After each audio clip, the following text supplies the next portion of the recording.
പശ്ചിമേഷ്യയിൽ ഇറാന്റെ ആക്രമണം രൂക്ഷമായിരിക്കെ ഞെട്ടിക്കുന്ന വിവരങ്ങൾ പുറത്തുവരികയാണ്. ഇസ്രയേൽ പ്രധാനമന്ത്രി ബെഞ്ചമിൻ നെതന്യാഹുവിന്റെ സഹോദരൻ ഇദ്ദോ നെതന്യാഹു ടെൽ അവീവിലെ ഇറാൻ ആക്രമണത്തിൽ കൊല്ലപ്പെട്ടെന്നാണ് പാശ്ചാത്യ മാധ്യമങ്ങൾ റിപ്പോർട്ട് ചെയ്യുന്നത്. എന്നാൽ ഇസ്രയേലിന്റെ ഭാഗത്തു നിന്ന് ഇതിന്റെ സ്ഥിരീകരണം വന്നിട്ടില്ല.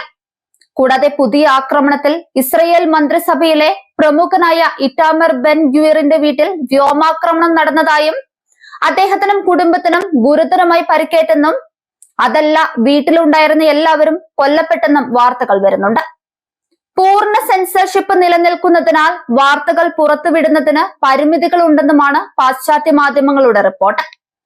എന്നാൽ ബെഞ്ചമിൻ നെതന്യാഹുവിന്റെ സഹോദരൻ ഇദ്ദോ നെതന്യാഹു കൊല്ലപ്പെട്ട വിവരം ഇറാൻ മാധ്യമങ്ങൾ സ്ഥിരീകരിക്കുന്നുണ്ട്. ഇറാൻ വിപ്ലവ സേനയുടെ വാർത്താക്കുറിപ്പ് ഉടൻ പുറത്തിറങ്ങുമെന്നും അവർ പറയുന്നു.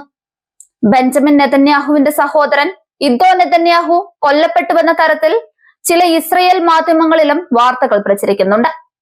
പരമോന്നത നേതാവ് അയത്തുള്ള അലി ഖമേനിയെ വധിച്ചതിന് പിന്നാലെ ഇസ്രയേലിന്റെ ഹൃദയം തകർക്കുമെന്ന് ഇറാൻ പ്രഖ്യാപിച്ചിരിക്കെയാണ് പുതിയ നീക്കങ്ങൾ ഉണ്ടായിരിക്കുന്നത്.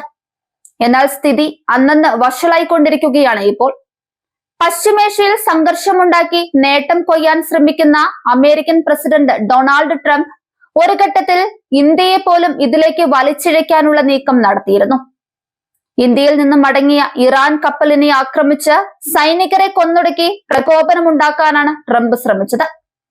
എന്നാൽ ഇന്ത്യ വളരെ കരുതലോടെയും ട്രംപിന്റെ കെണിയിൽ വീഴാതെയും വളരെ പക്വതയോടെയാണ് സാഹചര്യം നേരിട്ടത്. പാശ്ചാത്യ അധിനിവേശത്തിനെതിരെ കീഴടങ്ങില്ലെന്ന ഇറാന്റെ ഇച്ഛാശക്തി ഒന്നുകൂടി തെളിയിക്കുന്നതായിരുന്നു നെതന്യാഹുവിന്റെ വധത്തിലൂടെ ഇപ്പോൾ ഇറാൻ തെളിയിച്ചിരിക്കുന്നത്. ഇറാനിലെ രാഷ്ട്രീയ സാഹചര്യത്തിലും ഇപ്പോൾ വലിയ മാറ്റങ്ങൾ കാണുകയാണ്. അമേരിക്കയും ഇസ്രയേലും നടത്തിയ വ്യോമാക്രമണത്തിൽ മാർച്ച് 1 ഇറാന്റെ പരമോന്നത നേതാവായ അയത്തുള്ള അലി ഖമേനി കൊല്ലപ്പെട്ടതിന് പിന്നാലെയാണ് രാജ്യത്ത് പുതിയ നേതൃത്വം എത്തിയത്. അദ്ദേഹത്തിന്റെ മരണത്തിന് പിന്നാലെ മൊജ്തബ ഖമേനിയെ പുതിയ പരമോന്നത നേതാവായി നിയമിച്ചു.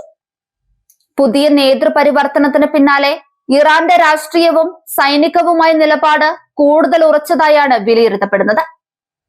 രാജ്യത്തിന്റെ സ്വാതന്ത്ര്യവും ഭൗമാധികാരവും സംരക്ഷിക്കാൻ ഇറാൻ തയ്യാറാണെന്ന സന്ദേശമാണ് അവരുടെ പ്രസ്താവനകളിൽ നിന്ന് വ്യക്തമായത്.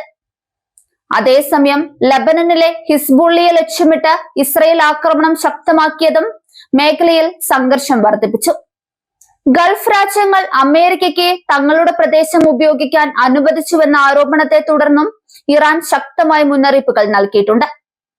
ട്രംപ് പുതിയ നേതാവായ മൊജ്തബ ഖമേനിക്ക് നേരിട്ട് മുന്നറിയിപ്പ് നൽകിയെങ്കിലും ഇറാൻ നേതൃത്വം അമേരിക്കയുമായി ചർച്ചകൾ നടത്തില്ലെന്ന് വ്യക്തമാക്കിയിട്ടുണ്ട്. രാജ്യത്തിന്റെ സുരക്ഷയും സ്വാതന്ത്ര്യവും സംരക്ഷിക്കാൻ ഇറാൻ സ്വന്തം തീരുമാനങ്ങൾ തന്നെയാണ് എടുക്കുകയെന്നതാണ് അവരുടെ നിലപാട്. അമേരിക്കയും ഇറാനും തമ്മിലുള്ള ആണവ ചർച്ചകൾ നടക്കുന്നതിനിടെയാണ് ഈ സൈനിക ഏറ്റുമുട്ടൽ ആരംഭിച്ചത്. അതിനാൽ തന്നെ ഈ സംഘർഷം പശ്ചിമേഷ്യയുടെ ഭാവിയെയും ആഗോള രാഷ്ട്രീയ സമവാക്യങ്ങളെയും ബാധിക്കുമെന്ന വിലയിരുത്തലാണ് അന്താരാഷ്ട്ര വിദഗ്ധർ നടത്തുന്നത്. ഇറാൻ പുറത്തുവിട്ട സന്ദേശം ഒരു കാര്യമാണ് വ്യക്തമാക്കുന്നത്: പശ്ചിമേഷ്യയിലെ യുദ്ധത്തിന്റെ അവസാനത്തെക്കുറിച്ചുള്ള തീരുമാനം വിദേശ ശക്തികളുടെ കൈകളിലല്ല, സ്വന്തം സ്വാതന്ത്ര്യത്തെ സംരക്ഷിക്കാൻ തയ്യാറായ രാജ്യങ്ങളുടെ കൈകളിലാണ്.